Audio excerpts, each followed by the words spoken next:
Graça e paz, tudo bem com você? Hoje nós vamos começar a nossa leitura. Nós vamos ler Gênesis, capítulo 18 e 19. Deus promete um filho a Abraão.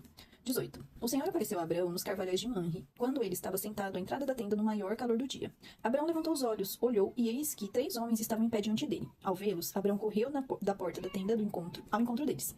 Prostrou-se em terra e disse: Senhor meu, se eu puder obter favor diante de seus olhos, peço que não passe adiante, sem ficar um pouco com esse seu servo. Vou pedir para que traga um pouco de água, para que lavem os pés e descansem debaixo dessa árvore. Tragam um pouco de comida para que refaçam as forças, visto que chegaram até este servo de vocês. Depois poderão seguir adiante. Responderam: faça como você disse. A hospitalidade naquela época era um costume que eles tinham. Então, as pessoas que viajavam, elas eram acostumadas a ter esse tipo de hospitalidade quando chegavam em algum lugar. Eram recebidas, com alimento, oportunidade para lavar seus pés, descansar, enfim. Versículo 6. Abraão correu para a tenda de Sara e lhe disse: amasse depressa 3 medidas da melhor farinha e faça pão. Esse tipo de pão aqui, que eles faziam quando chegava alguém, é o pão sem fermento, porque ele era um pão que dava para se fazer rapidamente. Abraão, por sua vez, correu ao gado, pegou um novilho tenro e bom e o entregou ao empregado, que se apressou em prepará-lo. Pegou também coalhada e leite, e o novilho que tinha mandado preparar, e pôs tudo diante deles, e permaneceu em pé, junto a eles embaixo da árvore, e eles comeram. Então lhe perguntaram: onde está Sara, sua mulher? E ele respondeu: está aí na tenda. Um deles disse: certamente voltaria você daqui há 1 ano, e Sara, sua mulher, dará à luz um filho. Sara estava escutando a porta da tenda atrás de Abraão. Abraão e Sara já eram velhos, avançados em idade. E a Sara já lhe havia cessado o costume das mulheres. Esse costume das mulheres é a menstruação mesmo. Por isso, Sara riu em seu íntimo, dizendo consigo mesma: depois de velha e velho, também o meu senhor teria ainda prazer. Então, o Senhor, vejam que aqui é o S com letra maiúscula, então é o Senhor. Então, o Senhor perguntou a Abraão: por que Sara riu, dizendo: será verdade que darei ainda à luz sendo velha? Aí aqui essa pergunta importantíssima, Até coloquei aqui um ponto de interrogação. Por acaso existe algo demasiadamente difícil para o Senhor? Há algum impossível para Deus? Daqui a 1 ano, neste mesmo tempo, voltarei a vocês, e Sara terá um filho. Então Sara teve medo e negou, dizendo: eu não ri. Ele, porém, disse: não é verdade, é certo que você riu. Abraão intercede por Sodoma. Quando aqueles homens se levantaram dali, olharam para Sodoma, e Abraão ia com eles, para os encaminhar.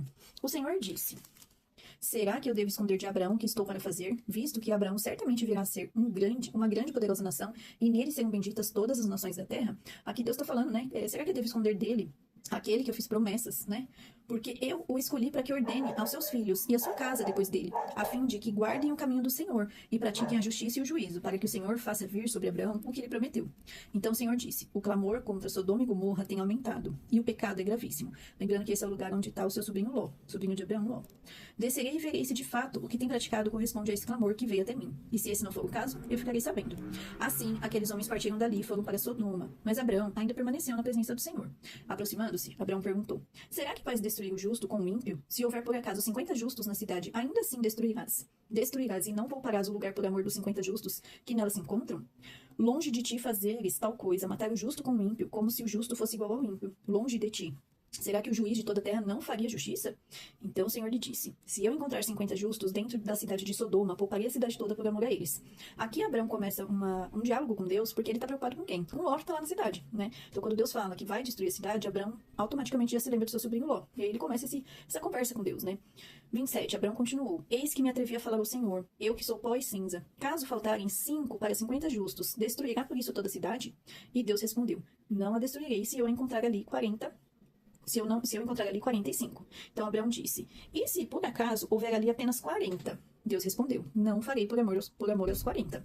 Abraão insistiu: não siga o Senhor se eu continuar a falar, e se houver ali apenas 30? O Senhor respondeu: não farei se encontrar ali 30. E Abraão continuou: eis que me atrevi a falar ao Senhor, e se por acaso houver ali apenas 20? O Senhor respondeu: não a destruirei por amor aos 20. Finalmente Abraão disse: não siga o Senhor se lhe falo somente mais essa vez. E se por acaso ali houver apenas 10? O Senhor respondeu: não a destruirei por amor aos 10. Quando acabou de falar com Abraão, o Senhor se retirou, e Abraão voltou para onde estava antes.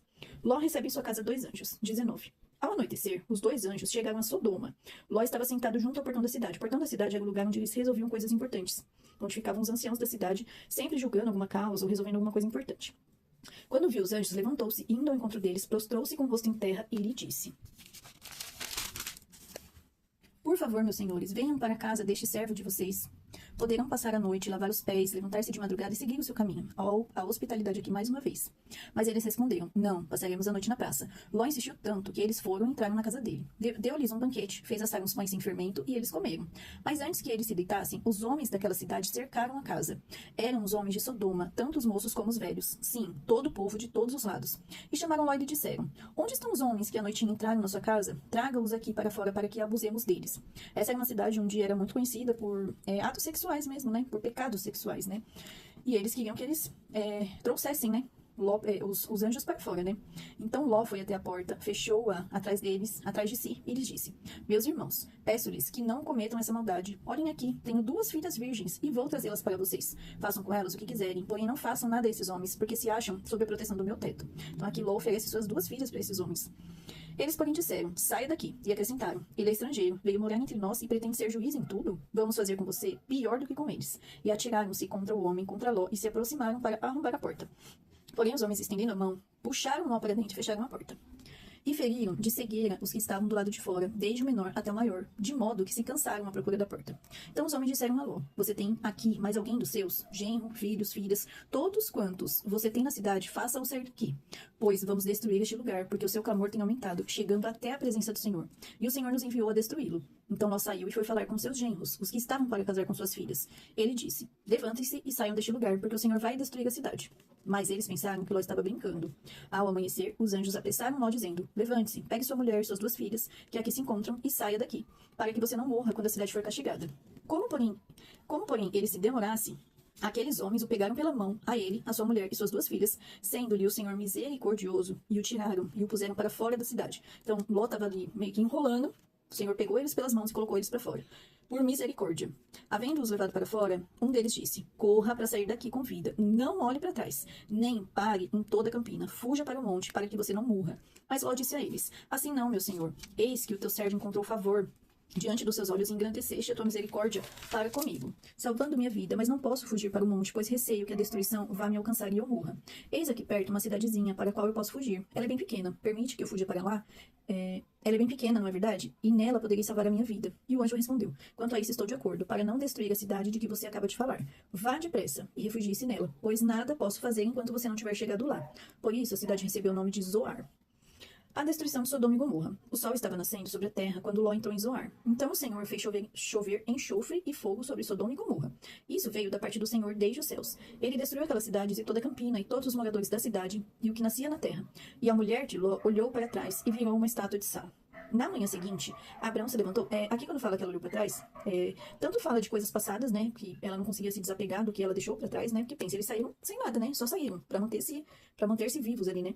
Tanto fala disso, quanto fala também de desobediência. O anjo falou lá atrás: não olhe para trás, e ela desobedeceu olhando para trás. Então por isso que ela viu uma estátua. Na manhã seguinte, Abrão se levantou de madrugada e foi para o lugar onde tinha estado na presença do Senhor. Abrão olhou para Sodoma e Gomorra e para toda a terra da campina e viu que da terra subia fumaça, como se fosse a fumaça de uma fornalha. Assim, quando destruiu as cidades da campina, Deus se lembrou de Abrão e tirou Ló do meio da destruição. Olha o que é importante a gente ter pessoas de oração que sempre estão lembrando de nós. Quando subverteu as cidades em que Ló tinha morado. Lembra da conversa de Abrão, preocupado com Ló? Aqui está a resposta de Deus para Abrão. A origem dos Moabitas e Amonitas. Ló partiu de Zoar e habitou no monte. Ele e suas 2 filhas, porque receavam permanecer em Zoar. Ló habitou numa caverna, e com ele as 2 filhas. Então a primogênita disse a mais moça: nosso pai está velho, e não há homem na terra que venha unir-se conosco, segundo o costume de toda a terra. Venha, vamos embebedá-lo com vinho, deitemo-nos com ele, e conservemos a descendência de nosso pai.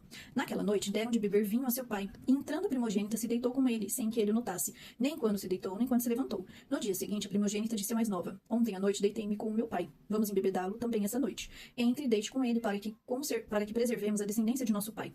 De novo, naquela noite deram de beber vinho a seu pai, e entrando a mais nova se deitou com ele, sem que ele o notasse, nem quando deitou, nem quando se levantou. Aqui nós vemos 2 filhas que foram oferecidas, capítulos anteriores aí, por seu pai a homens maus da cidade. E agora essas mesmas filhas têm esse ato, né, de incesto com seu próprio pai.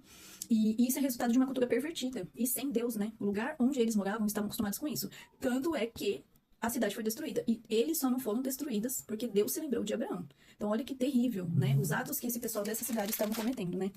E aí, para finalizar aqui o nosso capítulo, né?